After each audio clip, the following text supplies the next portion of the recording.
What if I told you that one of history's most extraordinary princes walked away from the greatest prize a kingdom could offer? Not because he was weak, not because he was defeated, but because he believed that wearing the golden crown would cost him something far more precious than power itself. Tonight, we journey into a forgotten kingdom where towering castles overlooked quiet valleys, royal banners danced in the wind, and every heartbeat inside the palace carried the weight of destiny. For generations, the royal family had protected the kingdom with strength, wisdom, and sometimes ruthless ambition. Every prince was raised with a single purpose: to inherit the golden crown and continue the dynasty. Yet among them was one young prince who seemed different from childhood. While other royal children trained for battle and dreamed of conquest, he preferred long walks through forests, quiet conversations with scholars, and evenings spent listening to ordinary villagers describe their daily lives. Many admired his kindness, others feared it. They whispered that compassion had no place upon a throne. As the aging king grew weaker with every passing season, preparations for the grand coronation began. Goldsmiths polished the legendary crown, musicians rehearsed for weeks, and nobles arrived from distant lands, believing they would soon witness the birth of a glorious new reign. No one imagined that before sunrise on the day of the ceremony, the prince would make a decision that would leave the entire kingdom in stunned silence.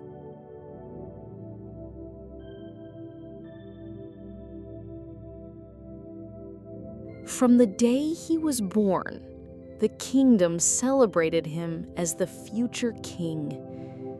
The palace echoed with music, church bells rang across the capital, and royal messengers carried the joyful news to every corner of the land.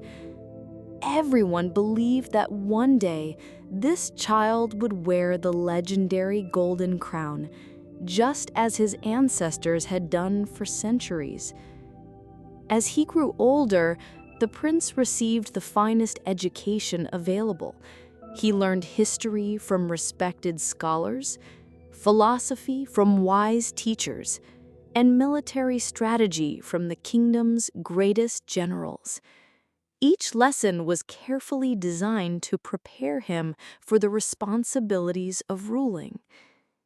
Yet, something about the young prince quietly puzzled those around him.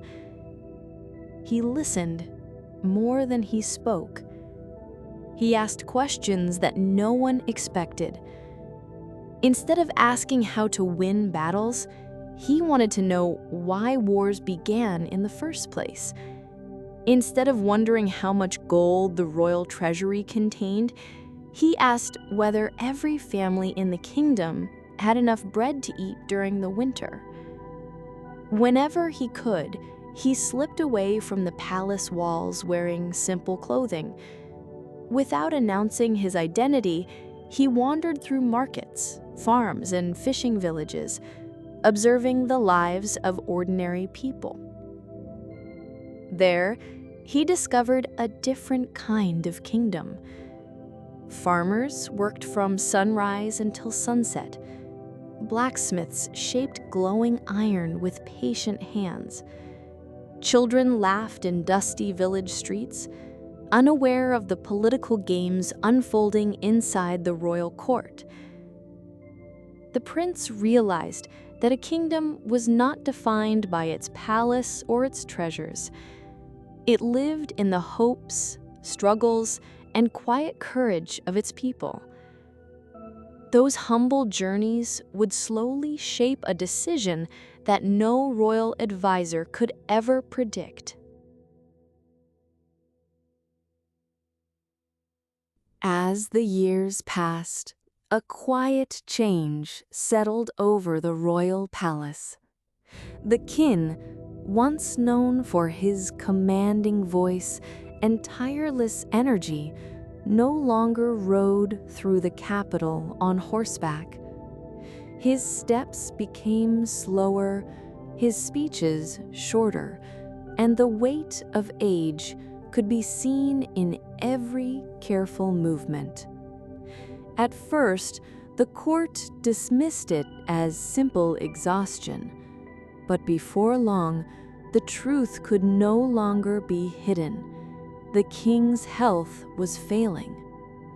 Royal physicians arrived from distant kingdoms carrying rare herbs, ancient remedies, and hopeful promises.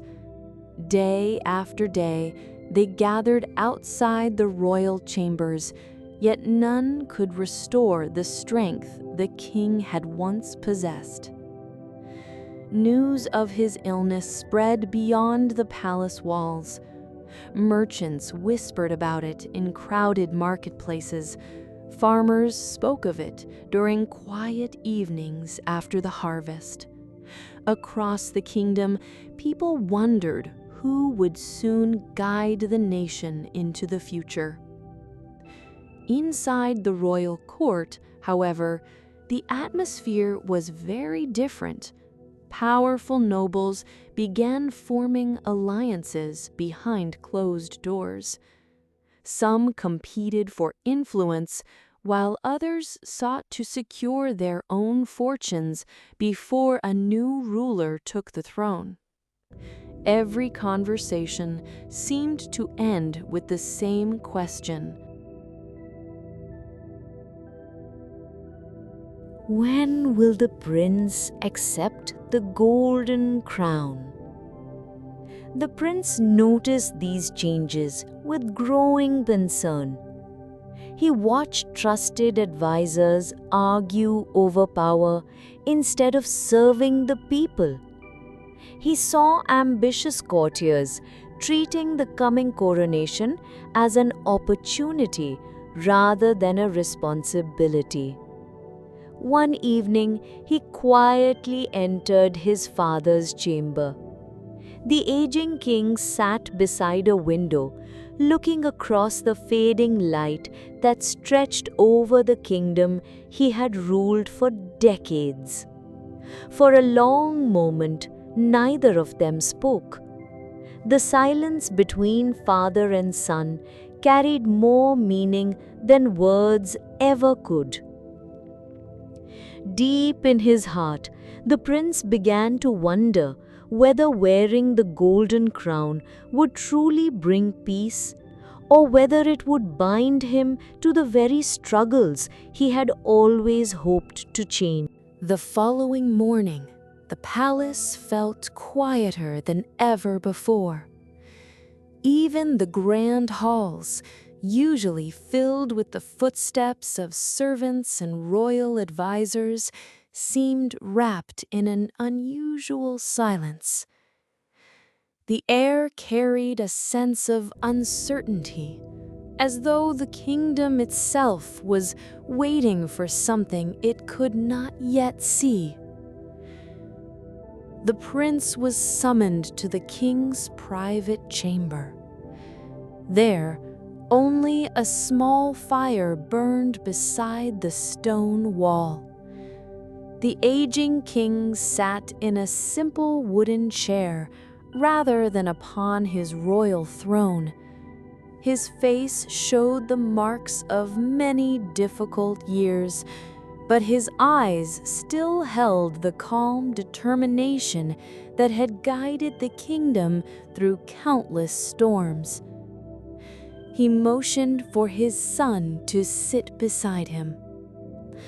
"My son," the king said softly, A crown is not made precious because it is gold. It is made precious because of the burdens it carries. The prince listened in respectful silence. "I have worn that crown for many years," the king continued. "The people see its beauty, but they do not see its weight. Every decision leaves someone grateful and someone disappointed. Every victory demands a sacrifice. Every peaceful night is earned through difficult choices." The room grew still.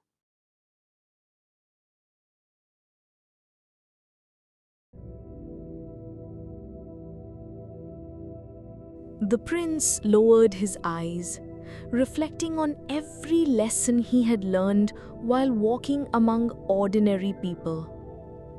Then the king asked the question that no father had ever asked a future ruler. "When your time comes, will you wear the crown willingly?" The prince did not answer immediately. Outside the palace windows, the evening wind gently stirred the royal banners.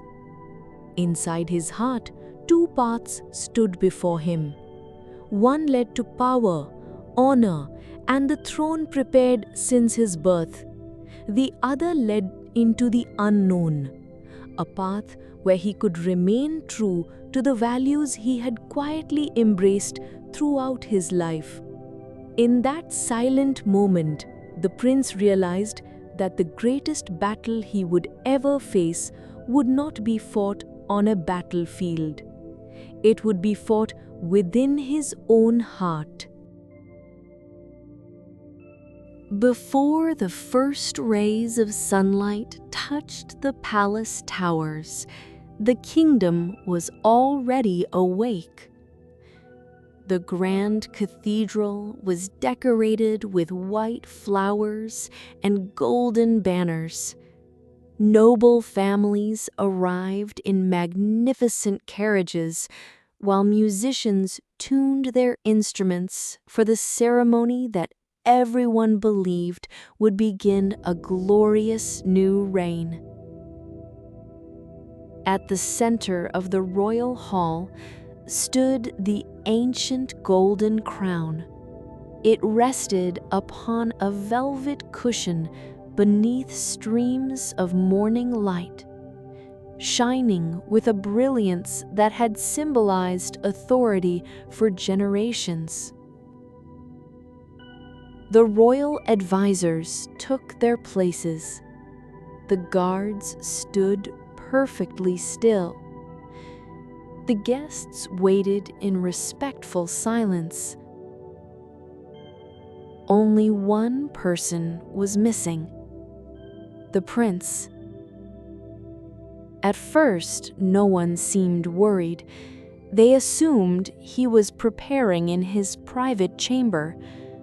But as the minutes passed, quiet whispers spread through the hall.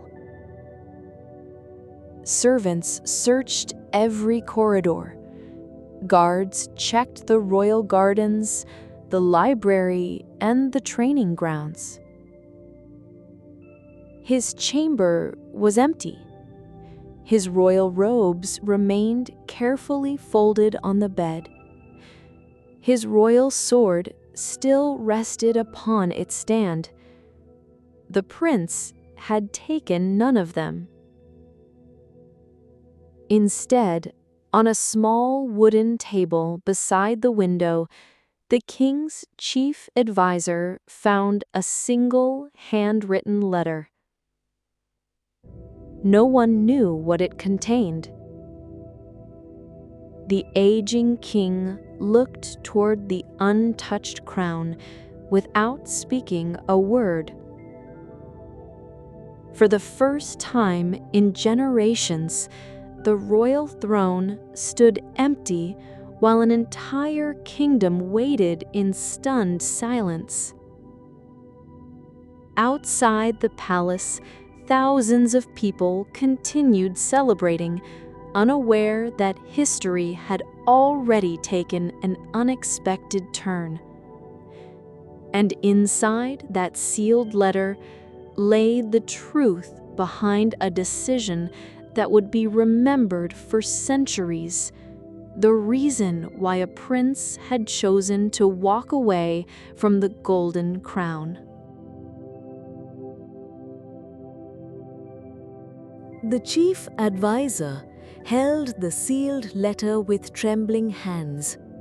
The royal wax bore the prince's personal mark, untouched and unmistakable. For a long moment, no one in the hall dared to speak. Every eye turned towards the aging king.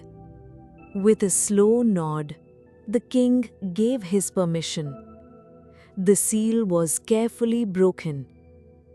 In the silence of the great hall, the advisor began to read. "To my beloved father, and to all who have faithfully served this kingdom." His voice echoed beneath the high stone ceiling. "I know that many will believe I have abandoned my duty. Some may even call me a coward. But I ask that you judge me not by this single morning, but by the years you have known me." The nobles listened without moving. A crown can command armies, collect taxes, and issue laws. Yet it cannot, by itself, create justice, kindness, or wisdom. Those qualities must first live within the heart of the one who wears it. Several members of the court lowered their eyes. If I accept the throne before I truly understand the burden of every farmer, every soldier, every mother, and every child, then I would rule from pride rather than from compassion. The hall grew even quieter. So I have chosen to leave, not forever, but for a time. I will travel among our people without a title or a royal escort.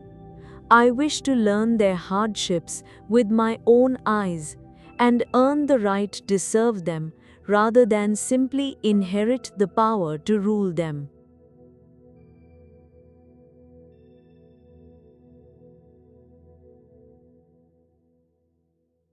When the advisor finished reading, no one applauded. No one protested.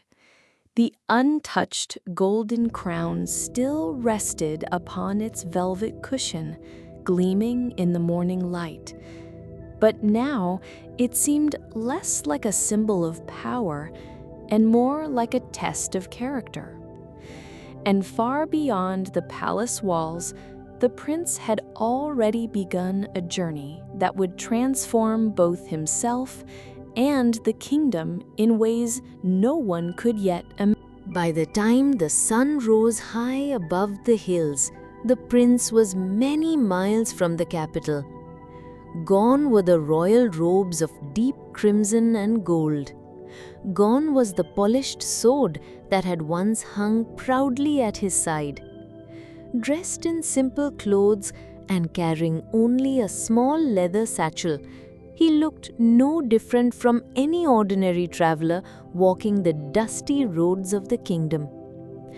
For the first time in his life, no one bowed as he passed. No one called him Your Highness. And strangely, he found comfort in that quiet anonymity. His journey led to a small farming village nestled between rolling green fields. The harvest season had begun, and families worked from sunrise until dusk beneath the warm afternoon sky. The prince offered to help an elderly farmer gather bundles of wheat. His hands, once accustomed to fine books and polished palace halls, quickly became rough with dirt and hard work. The labor was exhausting, Yet, as the day came to an end, the old farmer smiled with quiet gratitude and shared a simple meal of fresh bread, warm vegetable stew, and cool spring water. It was the humblest feast the prince had ever enjoyed. That evening, as the stars slowly appeared overhead, the farmer spoke softly. "Many rulers know the price of gold," he said, "but only a few ever learn the value of honest work."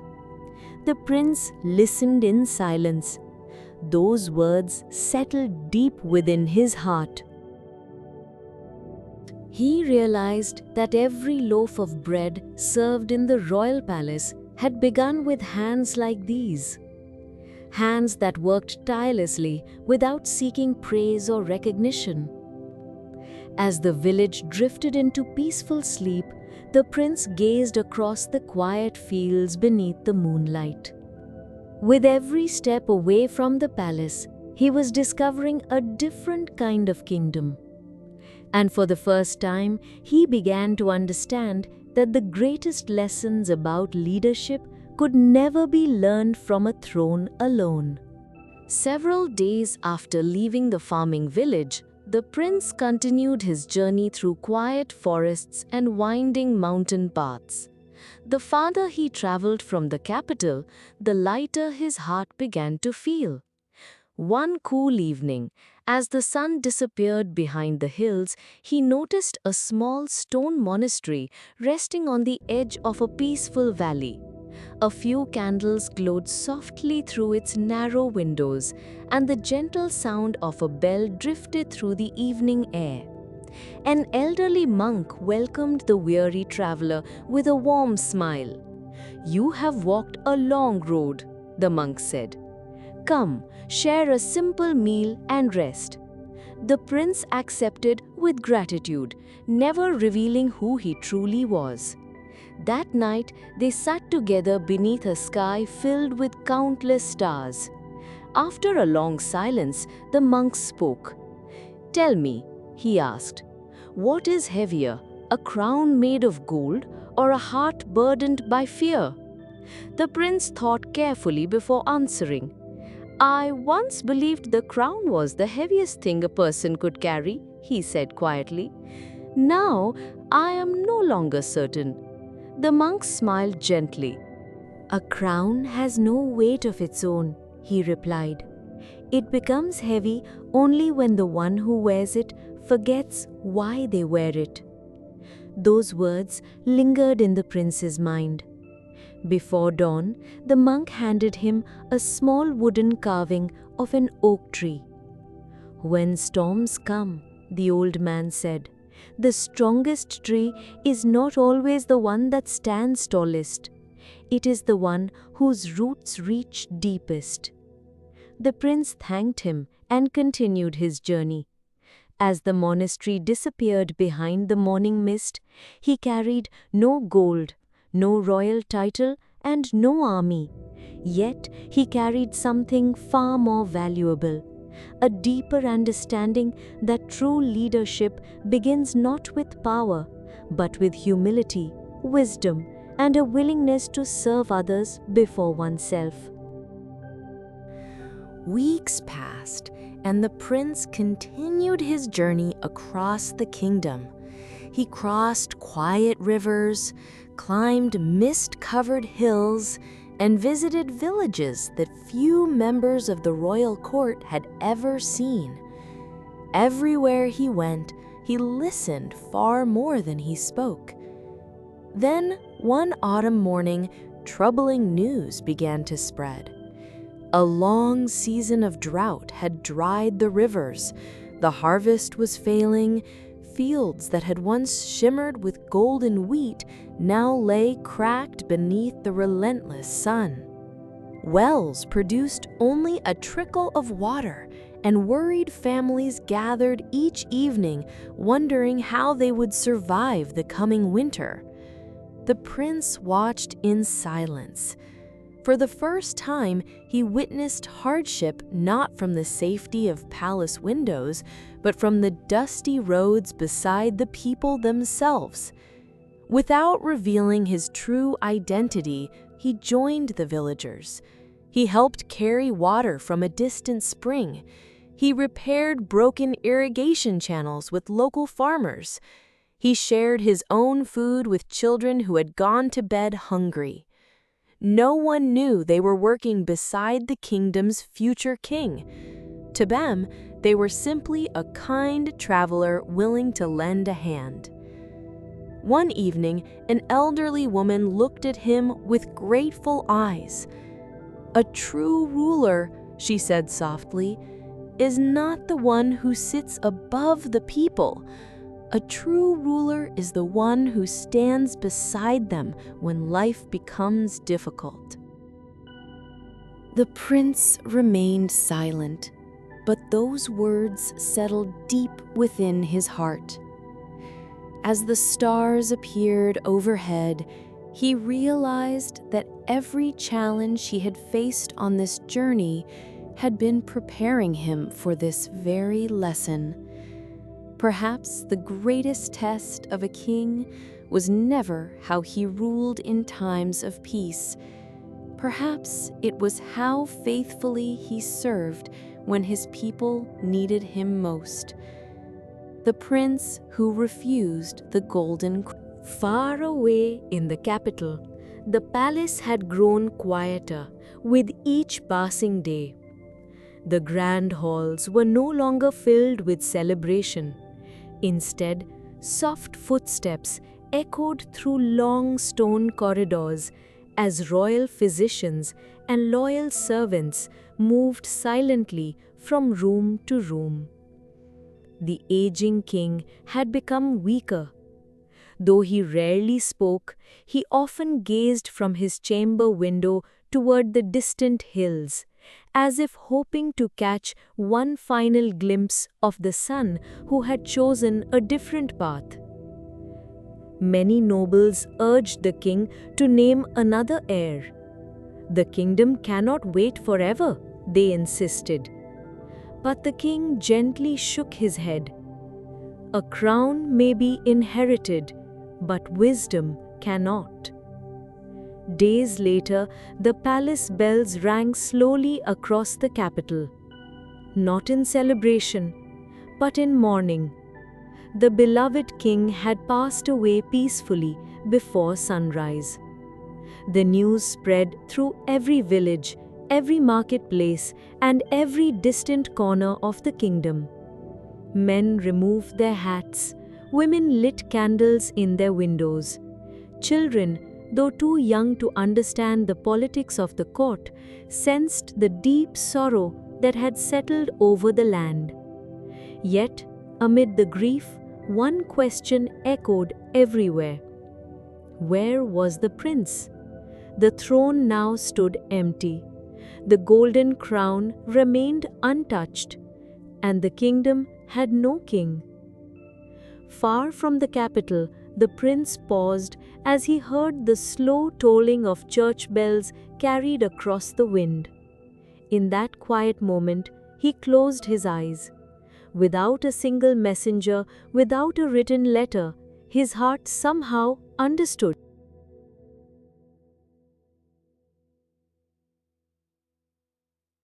His father was gone.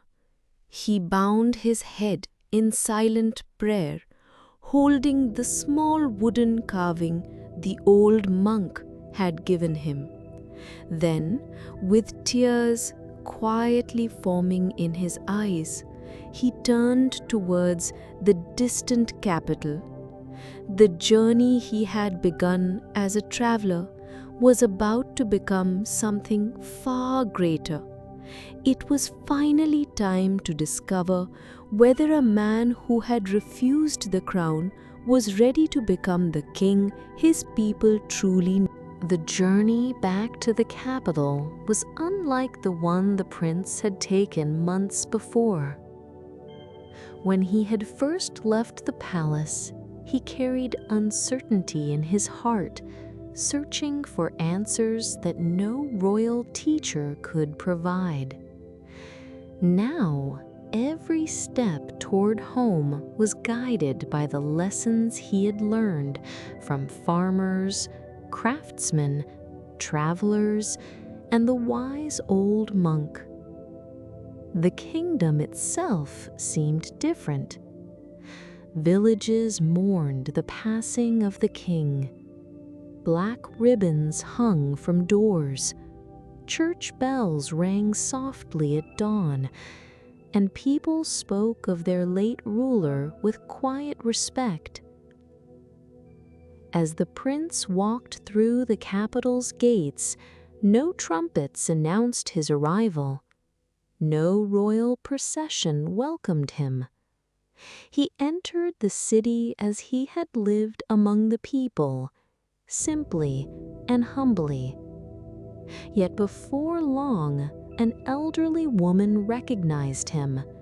She lowered her head, not because of the fine clothes he wore none, but because she saw kindness in his eyes. Word spread quickly. The prince has returned. People stepped aside, not in fear, but in hope. When he finally reached the palace, the royal advisors stood waiting in silence. The chief advisor approached him with tears in his eyes. "Your Highness," he said softly, "the kingdom has waited for you. Your father believed that one day you would return, not as the prince who left, but as the man who truly understood what it means to serve." The prince looked toward the great hall, where the golden crown still rested upon its velvet cushion. For a long moment, he said nothing. He knew that the decision waiting before him would not simply determine who ruled the kingdom. It would determine what kind of kingdom it would become.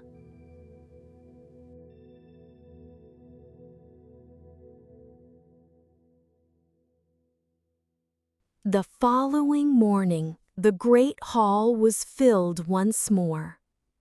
Nobles, military commanders, scholars, and representatives from villages across the kingdom gathered beneath the towering stone arches.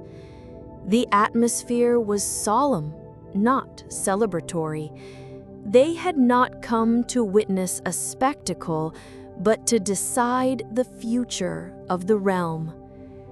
At the center of the hall, the golden crown rested on its velvet cushion, just as it had on the day the prince had walked away. The chief advisor stepped forward. "Your Highness," he said, "this kingdom has waited with patience. Will you now accept the crown your father left in your care?" The hall fell completely silent.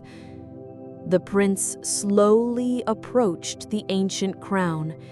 He looked at its polished gold, its precious jewels, and the symbols of generations of kings who had worn it before him.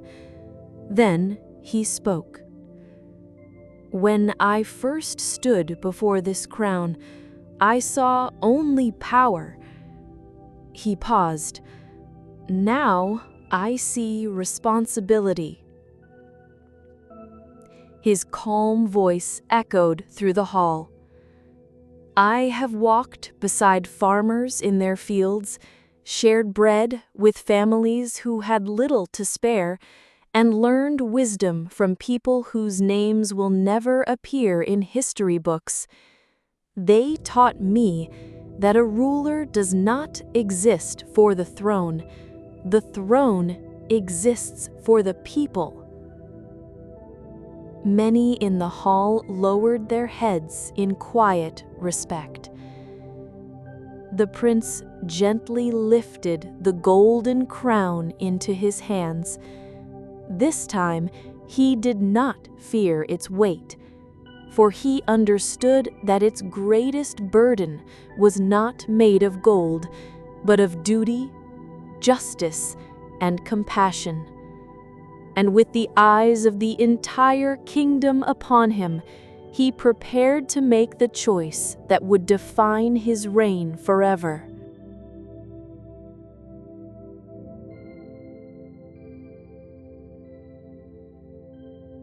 The prince stood quietly before the throne, holding the golden crown in his hands. The great hall remained silent. Every noble, every soldier, and every servant waited for the moment they had imagined for so many years. Slowly, the prince turned to face the people. "My father taught me that a crown is not a reward, it is a promise." His voice was calm, yet every word carried through the hall. "I once refused this crown because I feared its power. But during my journey, I learned that true leadership is not about commanding others. It is about serving them with wisdom, humility, and compassion." Then, with steady hands, he placed the golden crown upon his head. The crowd did not erupt into loud celebration. Instead, a deep and respectful silence filled the hall. A silence born from admiration rather than excitement. At that moment, the bells of the capital began to ring. Their sound rolled across the city, through the marketplaces, over the rivers, and into the distant villages where ordinary people paused to listen. A new king had been crowned, but he would not rule as kings before him had ruled.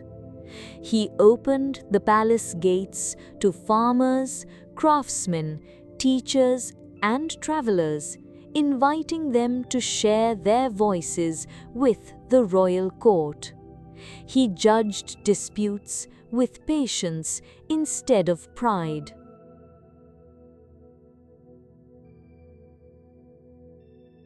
He measured the kingdom's success not by the amount of gold in its treasury, but by the well-being of its people. And so, the prince who had once refused the golden crown became the king history remembered not for the riches he possessed, but for the kindness he showed and the trust he earned. His greatest victory was never winning the throne. It was proving that the finest rulers are those who first learn how to serve. Years passed, and the kingdom entered one of the most peaceful chapters in its history. The new king kept only one promise above all others: to never forget the journey that had changed his heart. He often left the palace without ceremony, walking through villages and marketplaces, speaking with farmers, blacksmiths, merchants, and children. He listened before he spoke, and he learned before he judged. The golden crown still rested upon his head during royal ceremonies, but he never allowed it to rule his heart. Instead, it became a quiet reminder that every decision carried the hopes of thousands of ordinary lives. As time passed, stories of the young prince spread far beyond the kingdom's borders. Travelers spoke of a ruler who chose humility over pride. Scholars wrote that true greatness is not measured by wealth or conquest, but by wisdom, compassion, and the courage to place the people before personal ambition. Long after the king's own life came to an end, the golden crown remained in the royal treasury, yet visitors noticed something remarkable. The kingdom did not remember the crown for its jewels. It remembered the man who had once refused to wear it. Perhaps that is the greatest lesson this forgotten tale leaves behind. Power can be inherited. Titles can be bestowed. But the respect of a people must always be earned. And so, as our journey through this quiet chapter of history comes to an end, we leave behind a kingdom forever changed by one remarkable choice. A prince refused a golden crown, only to become the king his people had truly been waiting for. Thank you for joining this peaceful journey through history. Until our next story, may your evening be calm, your thoughts be light, and your rest be peaceful.